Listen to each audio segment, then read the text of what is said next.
Ama oş sıksan da hesaplaşkan da hesaplaşkan. Çıksın jigim tende san alın berem da. Dedi, toxta, bizni mi bağı hesabat, ekilerci sen can ne? Tabi ula hesaplı kara. Sanki 2 mingni verdik. Ja, rozakın 800, ja. Kelip ketsen 2.200, ja. 5 ming koy. Şunda mı? Ha. Şeşan çıkıp verdik 5 ming. 10 ming oldu ya, doğru mu? 2 günlük sonra 10 ming, 20 ming. 20 ming so'm kaçırdık biz.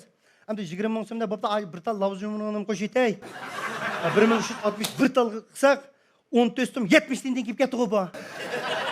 Hesap tapay kanlar 14 so'm 70 tindin çıkaldı ki. Bu qanday oldu deb lassada bo'lib qoldik da biz. Ya bir tal deyni 13 so'mdan setib olsa, bir tal deyni. Sen bir tal chaqchig'ini 14 so'mdan saqa kim tangayba biz? Buni oldigan deydi. Darrov yonidagi juma paratkam. O'sha bo'lib qoldimi? Qaytadan nim qina. 2800 so'm oldirmay basqina saqam ha. 800 to'g'ri. 10 ming bo'ldi. 20 ming so'mlik bo'pti chiqiminglar. 1360 qancha ro'zaxonda 1361 chaqchaqsam 1360. Bu 14 so'mdan chiqoldi bu. Rost birdayn 10 so'm situatsiyasi ham ziyon qildik-a bularga. Dedim, men chidimadim. Va aka va bo'ldi qig'ina bo'y chaqchaq degan nima hisoblab qilganman. Va ketimiz va bo'ldi jira bo'ldi aka. Amsa afka qonun orqali deysham-da bizning advokat bolalar kelyapti oldi. DVD.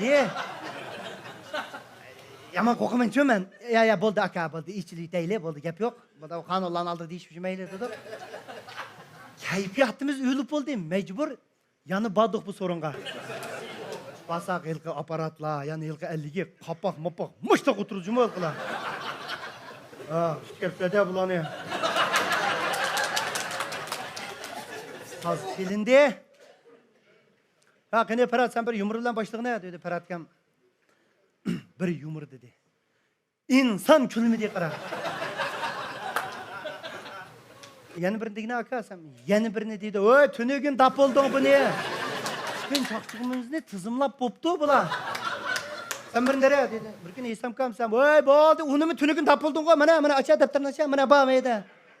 26-chaqchaq mushu. Yumur oqmidi. Şuna çaşım çaqchaq baqayli dedik. Bu çaqchaq degan üzəng xoş bolsang, üzəngning içindən bir xoşallıq çıxsa, inin kayından başqalarını xoş qıldığın bir narsa bu. Mecbur üzəng ülik alet qandaq çaqchaq qilsa, da bir işkital çaqchaq qilib baqsak.